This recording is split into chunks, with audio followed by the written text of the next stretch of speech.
నమస్తే, నేను మీ గాయత్రి గుప్తా. ఈరోజు నేను టాలీవుడ్లో జరిగిన ఒక బిగ్గెస్ట్ స్కామ్ లీక్స్ గురించి మాట్లాడబోతున్నా, బేబీ లీక్స్. ఈరోజు నేను దీని గురించి కొంచెం మాట్లాడతా. దీని గురించి కంప్లీట్ డీటెయిల్స్ మీకు కావాలంటే babyleaks2023.blogspot.com అనే వెబ్సైట్కి వెళ్ళండి. అది కింద మెన్షన్ చేస్తా. స్కాన్ కోడ్ కూడా ఉంది. దీన్ని స్కాన్ చేస్తే మీకు ఫుల్ డీటెయిల్స్ కూడా అందులో దొరుకుతాయి. సో యాక్చువల్గా బేబీ సినిమా అనేది నా ఫ్రెండ్ షిరీన్ శ్రీరామ్ తీసిన ప్రేమించొద్దు అనే సినిమాది కాపీ లేపేసారు. ఒక ఇండిపెండెంట్ సినిమా జరగాలి అంటే డబ్బులు ఉంటే ఈజీ చాలా సినిమా తీసేయడం, కానీ డబ్బులు లేనప్పుడు ఒక ఇండిపెండెంట్ సినిమా తీయాలనేది చాలా పెద్ద మదనం. అది మరి ఇంత కష్టంని ఎక్స్ప్లాయిట్ చేస్తే ఎవరన్నా ఊరుకుంటారా? ఊరుకోరు కదా. అండ్ నేను ఎందుకు మాట్లాడుతున్నా ఈ సినిమా గురించి అంటే, ఫస్ట్ షిరీన్ నేను చాలా ఇయర్స్ నుంచి నా కెరియర్ స్టార్ట్ చేసిందే షిరీన్ వల్ల. పెళ్ళికి ముందు అని ఒక షార్ట్ ఫిల్మ్ తీసిన.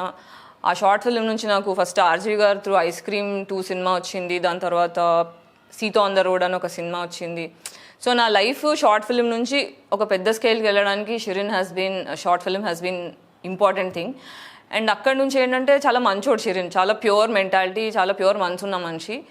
ఇన్నేళ్లలో ఒక 15 ఏళ్ళ ఫ్రెండ్షిప్లో కూడా ఎప్పుడు కూడా ఏ ప్రాబ్లం లేకుండా చాలా సాఫ్ట్గా, చాలా మేనర్ఫుల్గా వెళ్తున్న ఫ్రెండ్షిప్స్లో, చాలా తక్కువ ఫ్రెండ్షిప్స్లో షిరీన్ ఒకటి. తను ధర్మం గురించి మాట్లాడే మనిషి కాబట్టి నేను ధర్మం గురించి మాట్లాడే మనిషిని మీకు తెలుసు కదా. సో ఇందులో నేను ఇన్వాల్వ్ అయ్యి ఉన్నా. అంటే ఈ సినిమాలో నేను హీరోయిన్గా చేయాల్సి ఉండే పరిస్థితులు అవన్నీ ఎక్స్ప్లెయిన్ చేస్తా. ఈ సినిమాకి నేను షిరీన్తోని ఫస్ట్ లుక్ టెస్ట్ చేసాం.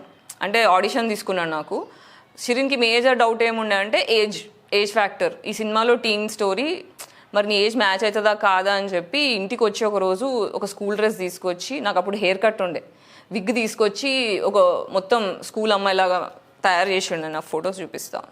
నన్ను ఫోటోషూట్ చేస్తే నేను సాయిరాజ్ గారికి చూపించిన. ఇగో ఇవి ఫొటోస్, రెఫరెన్స్ పిక్చర్స్. ఈ ఫొటోస్ చేస్తే చిన్న అమ్మాయిలాగా ఉన్నావు గాయత్రి, సెట్ అయింది ఈ హెయిర్ స్టైల్, ఈ కాస్ట్యూమ్లో మొత్తం టోన్ డౌన్ అవుతుంది అని చెప్పి. ఎందుకు దీని గురించి చెప్తున్నా అంటే, ఈ బేబీ సినిమా ఏదైతే ఉందో ఆ సినిమా తమిళనాడులో యాక్చువల్గా త్రిచిలో జరిగింది అని ఇంకేదో పేరు చెప్తుండు. ఆ ఫోటోలు అంటే ఒక న్యూస్ వెబ్సైట్లో కానీ మీడియాలో కానీ రిలీజ్ అయిన ఏ ఫోటోల్లో కూడా స్కూల్ యూనిఫామ్లో లేవు. అవన్నీ నార్మల్ డ్రెస్సెస్లో ఉన్నాయి. ఎక్కడ రీసెర్చ్ చేసినా రియల్ ఇన్సిడెంట్ ఫొటోస్ కానీ ప్రూఫ్స్ కానీ ఏమైనా ఉంటే అందులో ఎక్కడ కూడా స్కూల్ డ్రెస్సులు మెన్షన్ చేయలేదు. సో షిరీన్ ఏం చేసిండు, నీ ఏజ్ తక్కువ కనిపించడానికి నాకు ఈ స్కూల్ డ్రెస్తోనే ఎక్స్పెరిమెంట్ చేసిండు. అండ్ ఇట్ హెల్ప్, అంటే వర్కౌట్ అయింది. సో ఈ రిఫరెన్స్ తీసుకుపోయి నేను సాయిరాజేష్కి చూపిస్తే భయ్యకి ఇంత పని చేసిండు. డైరెక్ట్ మొత్తం కాస్ట్యూమ్ గెటప్ మొత్తం ఎట్లా చేసినావు బ్రో, నాకు అసలు అర్థం కూడా అవుతలేదు. సరే అవన్నీ పక్కన పెడితే, హృదయ కాలేయం ఆడియో ఫంక్షన్కి నన్ను షిరీన్తో ఇట్లనే టైంపాస్ ఖాళీగా ఉన్నాను కదా అని చెప్పి ఆ రోజు స్నానం కూడా చేయలే, బ్లాక్ చీర కట్టుకొని పోయిన తర్వాత అక్కడ సాయిరాజేష్ చూసిండు. ఫొటోస్ రాగలహరి వాళ్ళు తీసిర్రు, కొంచెం బాగానే ఫస్ట్ వైరల్ అయిన పిక్చర్స్ అవి. తర్వాత ఇంకా కాల్ చేసిండు సాయిరాజేష్, నా నంబర్ షిరీన్ దగ్గర తీసుకొని, నెక్స్ట్ కొబ్బరిమట్ట అని సినిమా తీస్తున్నాం, అందులో నేను లీడ్గా పెట్టుకుంటాము అంటే, అట్లా నాకు అక్కడ నుంచి సాయిరాజేష్ పరిచయం. ఇంకా అక్కడ నుంచి కొబ్బరిమట్ట మూవీ నడుస్తుంది. చాలా అంటే నేను చెప్తున్నాను కదా, మొత్తం సినిమా ఇండస్ట్రీలో నేను ఇన్ని సినిమాలు చేస్తే ఒక 20-30 సినిమాలు చేసిన. కొన్ని బయటకు వచ్చినాయి, కొన్ని బయటకు రాలే. అన్నిటికన్నా బాగా కష్టపడ్డా అంటే మెంటల్ హరాస్మెంట్ ఒక వేరే లెవెల్లో ఉండే. ఇప్పుడు ఆ టాపిక్ తర్వాత, బట్ చాలా కష్టపడ్డా, చాలా అంటే చాలా నరకం చూసిన నేను ఆ సినిమా ఫినిష్ చేయడానికి. మీరు చూస్తే మీకు కూడా తెలిసిపోతుంది. కొబ్బరిమట్టలో సడన్గా మాయమైపోతాను నేను, నా క్యారెక్టర్ అనేది సడన్గా వెళ్ళిపోతుంది. ఇదైతే నేను కొబ్బరిమట్ట గురించి కూడా బాధలు చెప్పుకుంటా. ఇప్పుడు నేను పెళ్ళికి ముందు షార్ట్ ఫిల్మ్ చేసిన షిరీన్తో అని చెప్పినాను కదా, దానికి రూపక్ కూడా వర్క్ చేసిండు. ఆ టైంలో రూపక్, నేను, షిరీన్ మేమంతా ఒక బ్యాచ్ కష్టపడుతున్నాం, ఇండిపెండెంట్ ఫిల్మ్ మేకర్స్ అంతా. ఆ తర్వాత కొబ్బరిమట్టకి నేను డైరెక్టర్గా పెట్టుకుంటాని Rupak was also involve. So 4 నుంచి 5 ఇయర్స్ దాకా జరిగింది షూట్.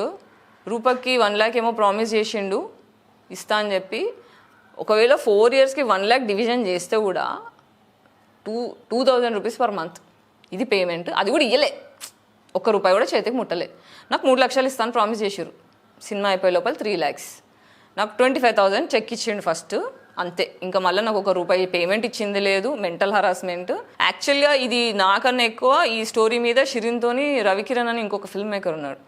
తను బాగా డిస్కస్ చేసిన తర్వాత నా దగ్గరికి ఒక వర్షన్ తీసుకొని వచ్చిండు Shirin, Gayatri what you think అని. Shirin had around 6 to 10 people అనుకుంటా, నాకు కరెక్ట్గా తెలీదు. Most of the outdoor shoot ఉంది కాబట్టి గాయత్రి అప్పుడు ఫిదా రిలీజ్ అయిపోయింది, కొంచెం ఫేమస్ అయినా నేను. సో బయట గుర్తుపట్టడం, మళ్ళీ మనకు షూటింగ్కి ఇబ్బంది అవుతుంది. సో నేను కొత్త అమ్మాయిని పెట్టుకుంటా అంటే ఓకే షిరిన్ ఫస్ట్ సినిమా, తర్వాత నువ్వు నేను ఎవరైనా సరే కానీ అని చెప్పి నేను అట్లా లైట్ తీసుకున్నా. సడన్గా నేను ఎప్పుడైతే ఈ బేబీ ట్రైలర్ చూసినానో నాకు ఫ్యూజ్లు అవుట్ అయినాయి. ఎక్స్పెక్ట్ చేయలే. అంటే ఈ సాయి రాజేష్ గురించి నాకు తెలుసు, అంటే ఆయన మెంటాలిటీ నాకు తెలుసు, నేను కొబ్బరిమట్టకి పడ్డ స్ట్రగుల్స్ నాకు తెలుసు. But now this is beyond, ఇది వేరే లెవెల్ ఆఫ్ ఎక్స్ప్లాయిటేషన్ అనమాట. సో ఇప్పుడు నోరు మూసుకొనడం అనేది సెన్స్ కాదు. సో సాయి రాజేష్ గారు ఏం మాట్లాడుతుండంటే షిరీన్కి ఈయననే స్టోరీ చెప్పినా అని చెప్తుండు. ఈ స్టోరీ షిరీన్ లిటరల్గా నాకు తెలిసి 2 సంవత్సరాలు రాసిండు. ఓకే, ఒక సినిమా, ఇంత పెద్ద సినిమా, ఇంత ఇమోషన్ ఇన్వాల్వ్ అయిన సినిమా, ఒక రియల్ టైం క్రైమ్ జరిగిన సినిమాని జస్టిఫై చేయడానికి ఒక ఆనెస్ట్ ఫిల్మ్ మేకర్ అనేటోడు కనీసం 1 సంవత్సరం నుంచి 2 సంవత్సరాల టైం పెడతారు. సో నేను ఎట్లా ఇన్వాల్వ్ అయ్యున్నా అనే ప్రూఫ్ చెప్తా మీకు. ఆ 2015 13th May 2015 షిరీన్ పోస్ట్ పెట్టిండు. ఆ టైంలో షిరీన్ సాయి రాజేష్ వాళ్ళ ఆఫీస్లో ఆల్మోస్ట్ 1 year ఆఫీస్లో తన టీం, అంటే సాయి రాజేష్ ఏం చేసిండంటే, నేను అదేం ప్రొడక్షన్స్, అమృత ప్రొడక్షన్స్ అని హృదయకాలం నుంచి ఆయన పెట్టుకున్నాడు. ఆ ప్రొడక్షన్స్ నుంచి నేను చిన్న సినిమాలు ప్రొడ్యూస్ చేస్తే ఇప్పటికీ కూడా అవే మాటలు మాట్లాడతాడు. ఆల్మోస్ట్ 1 year సాయి రాజేష్ ఏం చేసిండు, వాళ్ళ పెద్ద ఆఫీస్లో కొబ్బరిమట్ట ఆఫీస్లో ఒక రూమ్ ఇచ్చేసిండు. ఆ రూమ్ ఇచ్చేస్తే అందులో పోయి షిరీన్ వాళ్ళ రైటింగ్ టీం మొత్తం బోర్డు పెట్టుకొని అందులో చాలా మంత్స్ హోంవర్క్స్ చేసిర్రు. సో ఎప్పుడు ఉన్న స్టోరీ అంతా బోర్డు మీద ఉండేది. మళ్ళీ రెగ్యులర్ బేసిస్లో డిస్కషన్స్ అయ్యేవి. షూట్ మాది కొబ్బరిమట్ట నడుస్తుంది కాబట్టి ప్యారలల్లీ వీఆర్ ఆల్సో దేర్. ఆఫీస్లో ఏం జరుగుతుందో తెలుసు, ఆఫీస్ కూడా ఏం జరుగుతుందో తెలుసు. ఎందుకంటే షిరీన్ నా ఫ్రెండ్, స్టోరీలో నేను కూడా ఇన్వాల్వ్ అయినా కాబట్టి నాకు చాలా క్లారిటీ ఉంది ఏం జరుగుతుంది అనేది. సో 2015లో షిరీన్ పోస్ట్ పెట్టిండు, hi people, is everything fine, I'm doing a movie with Amrita productions, Sai Rajesh first productions. It's a sensational coming-of-age teen love story based on true incidents. Amruta Productions are the makers of Sampurnesh Babu's Hrudaya Kalayam and Kobbarimatta Official. Okay, so ఇది 2015లో post పెడితే నేను దీనికి comment కూడా పెట్టా. ఆ పోస్ట్ల కింద కామెంట్లు ఇవన్నీ మీరు వెబ్సైట్లో పోయి డీటెయిల్గా చూస్తే తెలుస్తుంది. ఎక్కడుంది నాది కామెంట్? ఇక్కడ, ఓఫో కంగ్రాచులేషన్స్ షిరీన్ అని పెట్టా. ఎందుకంటే కాన్స్టెంట్గా సబ్జెక్ట్ మీద టచ్లో ఉన్నాము, పక్కన ఉన్న వాళ్ళము. మీరు నా ఫోటోలు కూడా చూసి టెస్ట్వి. అంటే ఇది షిరీన్ స్టోరీ అని నేను ఎందుకు కాన్ఫిడెంట్గా చెప్పగలుగుతా, ప్రూఫ్ నా సైడ్ నుంచి నేను ఏం ప్రూఫ్లు ప్రొవైడ్ చేయగలుగుతా అంటే, ఇదే పేజ్లో ఇదే పోస్ట్లో మీరు చూస్తే కింద special thanks to Ravi Kiran for triggering this story idea in my mind అని 2015లో పోస్ట్ పెట్టిండు. ఓకే, అంటే ఈ స్టోరీ సాయి రాజేష్ చెప్పలే. ఈ స్టోరీ నేను డిస్కస్ చేసిన, ఫస్ట్ షిరీన్కి వచ్చింది, తర్వాత రవి కిరణ్కి వచ్చింది, తర్వాత నాకు వచ్చింది, ముగ్గురం కలిసి డిస్కస్ చేసినాం. సో ఇది నిన్న మొన్న వచ్చిన స్టోరీ కదా, 2015 నుంచి జరుగుతున్న డిస్కషన్ మా మధ్యలో. అంటే సాయి రాజేష్ ఆఫీస్లో షిరీన్ ఒక రూమ్ తీసుకొని వర్క్ చేసి ఇన్ని మంత్స్ టైం పెట్టి ఇంత ఎఫర్ట్స్ చేస్తే లాస్ట్కి నా దగ్గర పైసలు లేవు, తర్వాత చూద్దాం, అది కూడా చాలా వేగ్ కాన్వర్జేషన్, ఫోన్లు ఎత్తకపోవడం, పట్టించుకోకపోవడం, ఇవన్నీ చూసి ఇన్కన్సిస్టెన్సీ భరించలేక షిరీన్ బ్యాక్ ఆఫ్ అయ్యి పెద్ద మెసేజ్ పెట్టిండు, మీ దగ్గర నుంచి నాకు సరిగ్గా రెస్పాన్స్ వస్తలేదేమో, మరి నేను నా ప్రయత్నాలు నేను చేసుకుంటా అంటే ఆల్ ద బెస్ట్ అన్నట్టు కాన్వర్జేషన్ జరిగింది. ఇంకా అవన్నీ షిరీన్ చెప్తాడు మీకు. సో అట్లా నా పాయింట్ ఏంటంటే, ఇది సాయి రాజేష్ షిరీన్కి చెప్పిన స్టోరీ కాదు, షిరీన్ సాయి రాజేష్కి చెప్పిన స్టోరీ. ఇది గీతా ఆర్ట్స్లో కూడా నరేట్ చేయబడ్డ స్టోరీ. ఇక్కడ గీతా ఆర్ట్స్ వాళ్ళకి నేను తప్పనట్లే, వాళ్ళు చాలా మంచోళ్ళు, వాళ్ళకి తెలియదు. అంటే సాయి రాజేష్ లాంటి స్నేక్స్ అనేటి వాళ్ళని రికగ్నైజ్ చేయలేదు. ఈ సినిమా స్టోరీ ఎత్తడం ఒక ఎత్తు అయితే, ఈ మనిషి మెంటాలిటీ, థింకింగ్ ప్రాసెస్ ఎట్లుంటుందంటే, సినిమా రిలీజ్ పోస్టర్కి ఇది మీరు చూసారా ఈ పోస్టర్? ఈ సినిమా పోస్టర్ అమ్మాయిలకు నచ్చదు.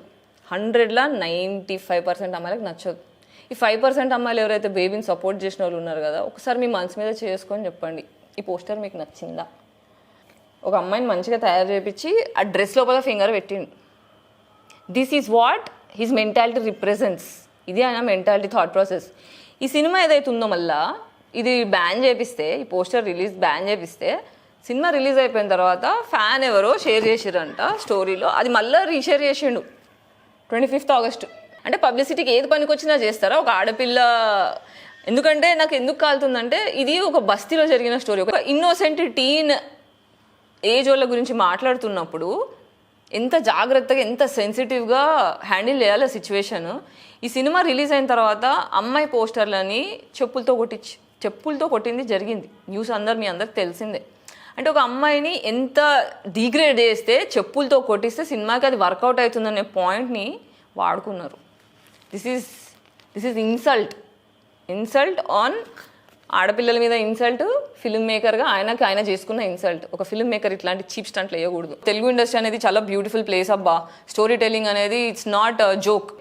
అట్లాంటి ఒక బ్యూటిఫుల్ ప్లేస్ని పొల్యూట్ చేసేది ఒక ఇట్లాంటి వాళ్ళు. సో ఐ హోప్ షిరీన్కి జస్టిస్ జరగాలని కోరుకుంటున్నా. If we're not careful with people like this, it's just మచ్చ తెలుగు సినిమా ఇండస్ట్రీకి, ఇది ఒక గలీజ్ మచ్చ. సో ఫర్దర్గా ఇంకేమవుతుంది అనేది అప్డేట్స్ చూద్దాం. నేనైతే ఈ సినిమా జస్టిస్ దొరకడానికి నా వంతు 100% నా ప్రయత్నం నేను చేస్తా, నా ప్రెజెన్స్ ఉంటుంది. జస్టిస్ కోసం ఆల్వేస్ నిలబడే మనిషిని కాబట్టి, షిరీన్ జస్టిస్ కోసం నిలిచిన మనిషి కాబట్టి ఐ ఆల్వేస్ సపోర్ట్ హిమ్. జై హింద్.